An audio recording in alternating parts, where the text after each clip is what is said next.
पद्मिनी एकादशी।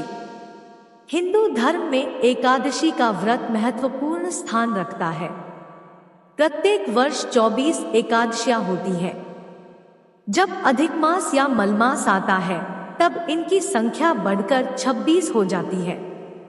मल मास, जिसे अधिक मास या पुरुषोत्तम मास कहा गया है, इस मास में 2 एकादशी आती है जो अत्यंत पुण्यदायिनी है। पद्मिनी एकादशी शुक्ल पक्ष में तथा परमा एकादशी कृष्ण पक्ष में आती है।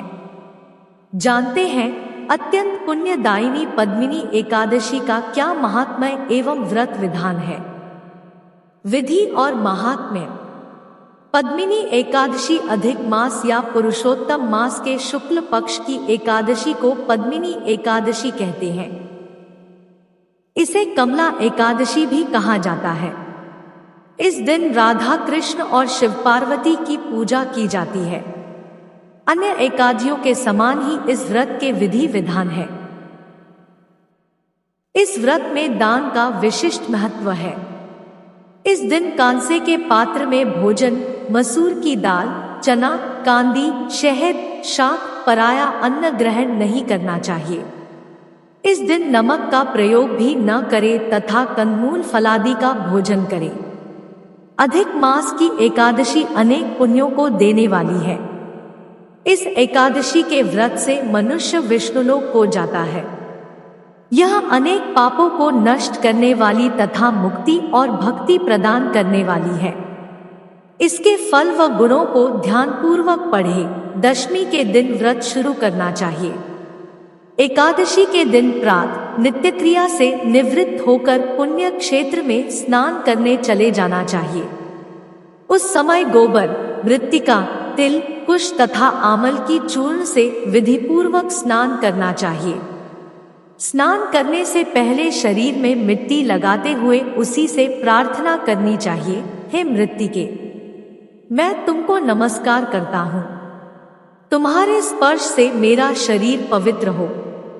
समस्त औषधियों से पैदा हुई और पृथ्वी को पवित्र करने वाली तुम मुझे शुद्ध करो। ब्रह्मा के थूक से पैदा होने वाली तुम मेरे शरीर को छूकर मुझे पवित्र करो। हे शंख चक्र गदाधारी देवों के देव जगन्नाथ, आप मुझे स्नान के लिए आज्ञा दीजिए। इसके उपरांत वरुण मंत्र को जपकर पवित्र तीर्थों के अभाव में उनका स्मरण करते हुए किसी तालाब में स्नान करना चाहिए। स्नान करने के पश्चात स्वच्छ और सुंदर वस्त्र धारण करके संध्या तर्पण करके मंदिर में जाकर भगवान की धूप, दीप, नैवेद्य, पुष्प, केसर आदि से पूजा करनी चाहिए। उसके उपरांत भगवान के सम्मुख नृत्य गान आदि करें। भक्तजनों के साथ भगवान के सामने पुराण की कथा सुननी चाहिए। अधिक मास की शुक्ल पक्ष की पद्मिनी एकादशी का व्रत निर्जल करना चाहिए। यदि मनुष्य में निर्जल रहने की शक्ति न हो तो उसे जल पान या अल्पाहार से व्रत करना चाहिए। रात्रि में जागरण करके नाच और गान करके भगवान का स्मरण करते रहना चाहिए। प्रति पहर मनुष्य को भगवान या महादेव जी की पूजा करनी चाहिए। द्वादशी के दिन प्रातः भगवान की पूजा करे, फिर ब्राह्मण को भोजन करवाकर दक्षिणा सहित विदा करे। इसके पश्चात स्वयं भोजन करे। पहले पहर में भगवान को नारियल, दूसरे में बिल्वफल, तीसरे में सीताफल और चौथे में सुपारी, नारंगी अर्पण करना चाहिए। इससे पहले पहर में अग्नि होम का, दूसरे में वाजपेय यज्ञ का, तीसरे में अश्वमेध यज्ञ का और चौथे में राजसूय यज्ञ का फल मिलता है। इस व्रत से बढ़कर संसार में कोई यज्ञ, तप, दान या पुण्य नहीं है। एकादशी का व्रत करने वाले मनुष्य को समस्त तीर्थों और यज्ञों का फल मिल जाता है। इस तरह से सूर्योदय तक जागरण करना चाहिए और स्नान करके ब्राह्मणों को भोजन करना चाहिए। इस प्रकार जो मनुष्य विधिपूर्वक भगवान की पूजा तथा व्रत करते हैं, उनका जन्म सफल होता है और वे इस लोक में अनेक सुखों को भोगकर अंत में भगवान विष्णु के परम धाम को जाते हैं। कथा।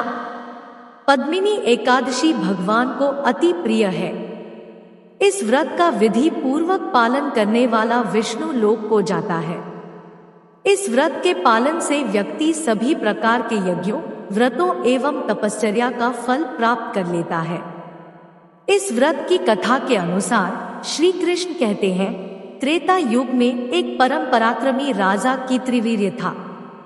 इस राजा की कई रानियां थी, परंतु किसी भी रानी से राजा को पुत्र की प्राप्ति नहीं हुई। संतानहीन होने के कारण राजा और उनकी रानियां तमाम सुख सुविधाओं के बावजूद दुखी रहते थे। संतान प्राप्ति की कामना से तब राजा अपनी रानियों के साथ तपस्या करने चल पड़े। हजारों वर्ष तक तपस्या करते हुए राजा की सिर्फ हड्डियां ही शेष रह गई, परंतु उनकी तपस्या सफल न रही। रानी ने तब देवी अनुसुया से उपाय पूछा। देवी ने उन्हें मल मास में शुक्ल पक्ष की एकादशी का व्रत करने के लिए कहा। अनुसुया ने रानी को व्रत का विधान भी बताया। रानी ने तब देवी अनुसुया के बताए विधान के अनुसार पद्मिनी एकादशी का व्रत रखा। व्रत की समाप्ति पर भगवान प्रकट हुए और वरदान मांगने के लिए कहा। रानी ने भगवान से कहा, प्रभु आप मुझ पर प्रसन्न हैं, तो मेरे बदले मेरे पति को वरदान दीजिए। भगवान ने तब राजा से वरदान मांगने के लिए कहा।